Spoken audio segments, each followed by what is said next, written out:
The 5 most common door problems you're facing. Let's do them in order. I have them all labeled for you. Okay, number 1 is when your door doesn't close. It's often sagging and hitting up here in the upper corner.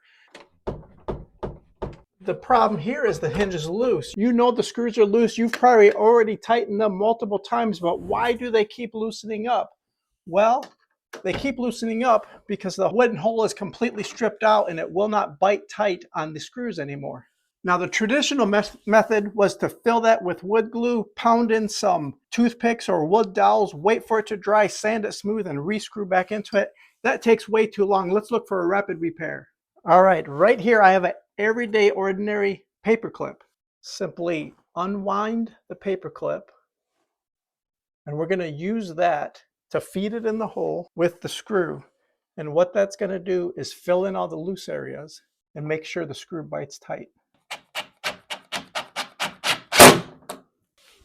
And then simply remove the excess. Okay, with the proper tight hinge, that door should close smooth and be pulled back up into position. Okay, problem number 2 is with latch issues.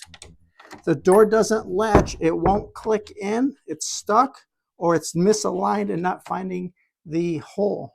Now, there's several different tricks on this. If you think your strike plate needs to be moved, you can actually put magic marker, Sharpie, or something like that on the latch. And then when you close it, it'll leave a mark there to see if you're off on your opening, if you need to adjust that.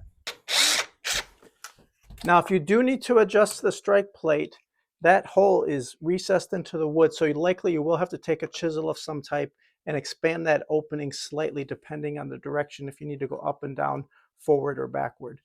But let me give you another tip while we're here. You see this lip? That has a hole in it for a strategic reason. Let me show you.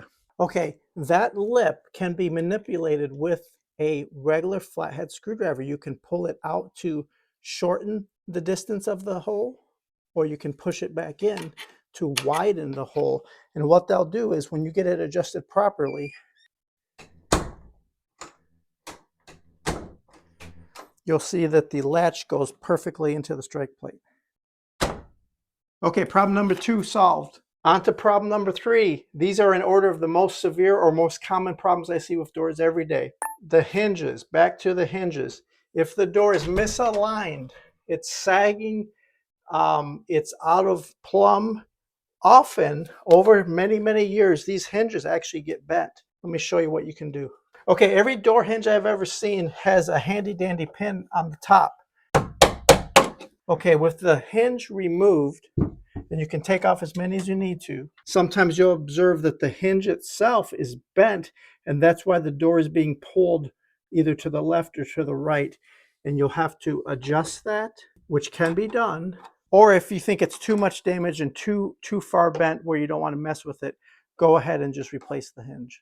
If you do replace the hinge, take the old hinge to the hardware store or big box store, because they do come in several different shapes and sizes. Okay, problem number 3 solved. On to problem number 4. Do you have any doors, or have you seen any doors that are constantly hitting at the top and scraping the top of the door jamb? The reason for that is the door has swollen, especially if you're noticing it's a seasonal problem and it's hitting and rubbing against the door jamb. All right, you have a couple different options here. Now, you can get a wood planer or any kind of sanding block and plane that door down.